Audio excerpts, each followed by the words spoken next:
Hey guys, what's going on? It is Rick with Rick's Story Room, and I have spent pretty much all day staring at multiple computer screens for the newest project that I'm working on. So, keep seeing these Facebook ads for the siden light guns. They have a recoil feature. They're basically a USB light gun for all your retro gaming. They run on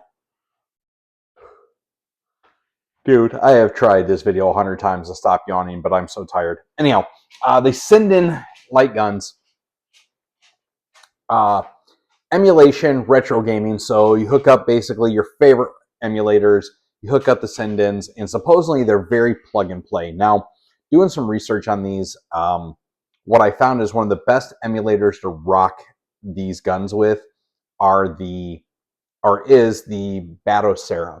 Now, batocera has apparently one of the stronger emulators, especially when it comes to light gun games. So I took and yesterday grabbed an extra Raspberry Pi 5, 4 megabyte edition. I got a raw version of the batocera Raspberry Pi 5 image file. So what that is, it's the bare bones emulator default configuration. Again, it's supposed to be plug and play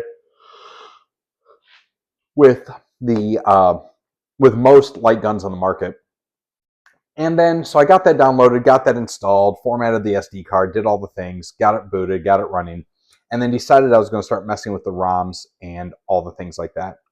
So I've spent all day going through and like looking for like the how many ROMs work on this emulator, how many ROMs work with the light guns. And I'm getting a rough estimate of about 150 to 166 different games. Well, 150 to 166 ROMs. Now, a lot of those ROMs are replicated because you have your core arcade games, your main ROMs, and then all the home consoles. And a lot of the home consoles had the same arcade games ported over. So if you go back as far as, the Nintendo, you had Gunsmoke versus the versus uh, versus Duck Hunt, Gunshoe, and so if you start taking out all those duplicated entries, Virtual Cop and Virtual Cop 2 were on the arcade, but they were also on the um, Sega Dreamcast and the uh, PlayStation 3 and PlayStation 2. So, like, out of 166 ROMs, there probably aren't really that many. Um, Looking at the batocera wiki page, they're listing a stack, probably 200 ROMs. The problem is they're not all light gun games. Some of the games have light gun levels, and they work with light guns on those levels. But um, they're not true light gun games, and again, there's a lot of replicants. So House of the Dead 2, 3. So I'm really working through trying to slimline those ROM counts, not have any replicants, use the best versions of each of those ROMs, and then have them loaded into batocera. And then once my sendins get here, have a single built image file that can be plug and play to any Raspberry Pi 5 and just go from there. So that is what I've been doing all day. And except for Virtual Cop 1 and 2, practically every single ROM that I've thrown at this thing works. It took a lot of playing around. I mean, like I said, I gotta say, I'm probably about 9 hours, maybe 10 hours in of downloading all the ROMs, making sure they're in the right folder structures, finding the BIOS files for each of the systems that require a BIOS. So your PlayStation 1, PlayStation 2, PlayStation 3, Sega CD, Dreamcast, they all require BIOS, 3DO. So I've been spending all day just working on all that. Now, luckily, my Google Foo is really good. I was able to actually find a complete comprehensive zip file of every BIOS that works for every system. So I just threw the whole thing at it. And there's so many of these emulators I'm not going to be running on this system. And there are so many games that I will never play on this. But at the same token, like, it's going to be a really solid image file. So again, the intention here is to get all the games installed, get them tested, get them at least running, and then once I get the send-in guns in, test every single game with the guns to figure out which ones actually need configuration, which ones don't. And then once it's all done, get it configured, all the files saved, I'm going to make and release a downloadable SD card image that you can use to download the image, burn to your own SD card, or buy the SD card pre-burnt from me, throw it into a Raspberry Pi, plug in the guns, and you're done. Okay. A few other things that I'm still working on in this build. So I bought some USB pedals that I'm going to, once the guns come in, I get those working. I'm going to test with Time Crisis for the MAME, and then hopefully for some of the other emulators. There's a Time Crisis 4 that works on, I think it's the, well, the PS3 has a Time Crisis 4, but there was no pedals for those. And there were I know there's another Time Crisis PlayStation version. I'm just looking through the wiki right now. But some Atari games. Who the hell's going to play Atari games? Naomi, Model 3s. The Model 2 has Virtual Cop 1 and 2, but I still haven't been able to get that to work. And the Daphne, I don't even know what that one was. The Neo, no idea. Time Crisis 2 does work, but with an older version of MAME. So I got to figure out how to get the older version loaded, because right now Time Crisis 1 is loaded. But so I mean, again, this is going to be a long project, and I'll be honest with you. The Dreamcast games, when they were downloaded from archive.org, getting them to work with the emulator was basically a no-go without having to redo the image files, because each of those games came compressed and the .zip files don't read in the Dreamcast emulator. So when you extract the zip files, you get the Q file, the bin file, and what's called a GDI, which is basically like a bin or Q file for Dreamcast. Or excuse me, it was the GDI file, which is like a list of all the files that make the game play. Then you get the bin file, which is the actual game ROM. And then you have these raw tracks, which are the audio tracks for the CDs. Well, to make this work with the emulator, essentially you had to run an old school DOS program called CHD Manager, which basically takes a complete image, a complete ROM set, compresses into one file, and then it basically breaks it into, it has like the instructions on where all the files, tracks, etc. are loaded. So some old DOS skills really came into play today. It was actually fun to go back into DOS and actually build the CHD files and get them loaded, running, working. They're working great. So yeah, I mean, out of the box, if you didn't know what you were doing, if you didn't have some pretty solid, basic to moderate PC skills of unzipping, where to find things, folder structures, SFTP, because I had to SFTP these files from my laptop into the Raspberry Pi via wireless, because I wasn't going to do this via USB all day long. Like it's been crazy. Like you're just not going to buy these guns, download this emulator, and magically make it all work. It just isn't going to happen. And I see why so many people in the light gun forums and the send in Facebook groups are like, hey, where do I get these games, or how do I make this work? And they get ignored, because this is not for the faint of heart. Like you definitely got to like to tinker and play to get these things working. So I'm going to do probably a whole nother video later on with the completed build and all of the trial and tribulations of the send-in guns. But right now, this video is just to talk about getting Batocera downloaded, getting the ROMs loaded, get that thing configured. And I'll tell you right now, I've always been impressed with the Raspberry Pi and its capabilities. But the Pi5, even with a 4 meg ROM, this thing's dirty. I'm going to share with you guys a video I took of my Pi setup on my desk right now. playing Jurassic Park Arcade, using the mouse as the light gun, and it's not a lot. It's not a lot, and honestly, I was doing that reversed. So right hand holding my camera, left hand with the mouse, which not my, we've been using mice in your right hand forever. So to do that left-handed and actually try to like pay attention to the screen and the camera and all that, just I don't mind how bad I failed at killing Triceratops. But honestly, it plays well and looks good on this little, I think this is like a 19-inch HDMI monitor that I got for $30 at the pawn shop.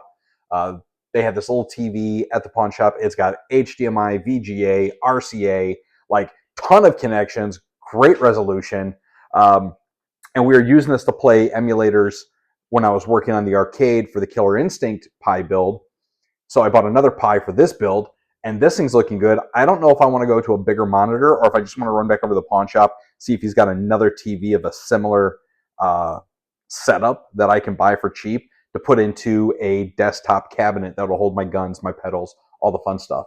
So this is going to end up being probably at least probably a 3 video series about the light gun emulator rig that I'm building here. And I'm going to try to do it with the least amount of effort. The guns actually have like your start buttons, control panels, and all that on it. So I don't know how much I'm going to need to do to the actual cabinet build other than house the screen, put some cool graphics on it, get the guns holstered, get the pedals configured. I don't know. We'll see what we're going to do here. I've got a ton of different ideas. I've thought about taking the Raspberry Pi and just building like a small little case, or sorry, not the Raspberry Pi, taking the 3D printer, building a small little case that would hold the Pi. I could slide the pedals into, put the guns into, and then it would just have an HDMI and power out that you would plug into a TV and go. I also want to run this on my 89-inch in the living room. So now that I've got this configured where the games will run, the next idea is once I get the guns in, hook this up to the 89-inch. I may actually take Jurassic Park out to the 89 right now and just see what it does, because that would be really fun. But yeah, so here's a video of Jurassic Park. And with that, stay tuned, because once I get the guns in, I'm going to actually do all the configuration, and then I'm going to go through and do a whole video, top to bottom, of doing the batocera, getting the guns loaded, what games worked straight out of the box, what games needed modification, and then we'll do a third video of an actual cabinet build, whether it's going to be a mini cabinet for the desktop or if we do a full-size arcade that we throw a TV screen in, hook up the thing, and just go. Maybe do like a police trainer cabinet, or like Lethal Enforcers and Police Trainer.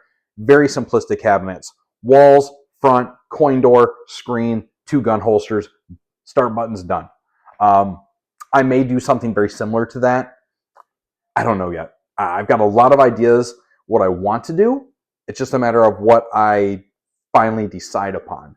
So stay tuned for that, guys. But yeah, check out Jurassic Park. Again, this is running on a Raspberry 5, 4 megabyte, 4 megabytes of RAM. And I mean, it's playing flawlessly. I've ran Sega CD on it already. I've ran the Dreamcast on it already. And these games all play phenomenal. 3DO is working on this thing beautifully. I'm going to go through and try to use the wiki of working games on Batocera's wiki page. I'm going to try to get as many of them as I can. I've gotten most of the MAME arcade ones downloaded. There were a couple that I see already in this list that I missed, primarily because the ROM versions, and now that I look at it, I was looking at the wrong ROM set. Some of these games don't exist in the MAME 2003, the 0.78 plus ROM set. So I'm going to go and get a couple of these from the older ROMs, throw those on, make sure they run. I'll do that tonight. I got a little bit more time I want to put into it. And then I'm just going to go through and just dump as many of these games out of their wiki that I can into this image file, so that once the guns are here, once it's working, I can release an image file that has the most amount of games possible that are worth playing. Like I said, there are some systems on here that there's no way in hell I'm going to load. Like I said, you've got Adam's Wave, I don't even know what this is. Extreme Hunting, Ranger Mission, Sega Clay Challenge. I'll need to look those up. Atari 26, like, why would I put the Atari 2600 games on here? They're not going to be light gun compatible. As far as I recall, the Atari 26 didn't even have a light gun. The 7600, 7800 had the light gun. The Commodore 64, these can't be light gun. These can't be light gun compatible, and I'm not going to put this crap on here. Nintendo games, I will. There are a bunch of Nintendo games that are I've already actually installed on here, and there are a couple of them. Like I said, they don't. They're replicants of the actual arcade MAME versions, which I'm not going to put MAME and Nintendo on here because that just makes no sense. So things like Duck Hunt, I'm not going to put the Nintendo Duck Hunt in the MAME Duck Hunt. I already removed Mechanized Attack, Operation Wolf. There's a couple like homemade games or unlicensed games on here that why? So I'll go through these. There's a lot of the NES games that just aren't going to get put into this build because they're just replicants of the arcade. Same thing with the Master System, which, if you know anything, that is Sega's 8-bit system that was trying to compete with the Famicom, and then it was called the Genesis in the US. Genesis has only like 5 games, 6 games, and it's Terminator 2, which I'm not putting on here because there's an arcade version, which is better. Lethal Enforcers 1 and 2, again, arcade versions are better. There's a game called Body Count that I've never heard about, and the Menacer 6 game cartridge, so we'll get those and get those 2 installed. So that'll give us a couple Genesis. The SNES, most of this was put in. There's only a couple games actually that won't go in here, but I can't wait to break out the Super Scope 6 and see what that does. Sega CD, Mad Dog McGee, Mad Dog 2, though now that I see it, the 3DO has both of those games. So the 3DO, I feel would have, they're probably about equal, so I don't know if I need to do that. PlayStation games, there are a bunch of these on here that are replicas, but we will get as many of those that aren't. Saturn has a handful of games, but a bunch that you're not going to copy over, right? So like Area 51. Area 51 and Maximum Force are on the MAME. I'm not going to drop those on here. The only game so far it runs, but I don't have cover art for is a game called Confidential Mission. Now, I don't know where this game came from. I'm going to look it up, but none of my scrapers can find cover art for this game. So I need to figure out if I can find a cover art for it, and then if I can, how to manually load it. But I've got cover art for everything so far. Nintendo Wii, I mean, there's a ton of Wii games on here. And because the Wii games had the little stick, they would be really fun light gun games. So I need to go through that entire list, see what isn't replicated, which ones actually work. There's a bunch that require nunchuck. So if it requires the nunchuck, I'm not installing them. I want straight light gun and preferably siden only playable games. Now, I've talked to a couple people that say siden guns are good, but there are some different ones out there that you can order. And all these things are about $170 to $200 per light gun. The problem I have with some of the ones that everyone else recommends, the Reapers, they require LED bars. And I'm not putting LED bars on whatever my rig is. So it's the primary reason I went with siden. And again, that's going to come up in the siden video. So yeah, with that, again, check out the Jurassic Park video. I know I said that earlier and then I haven't done it yet. But so here's the Jurassic Park video. And you guys can, you guys can just tell me what you think. And we'll go from there. All right, y'all.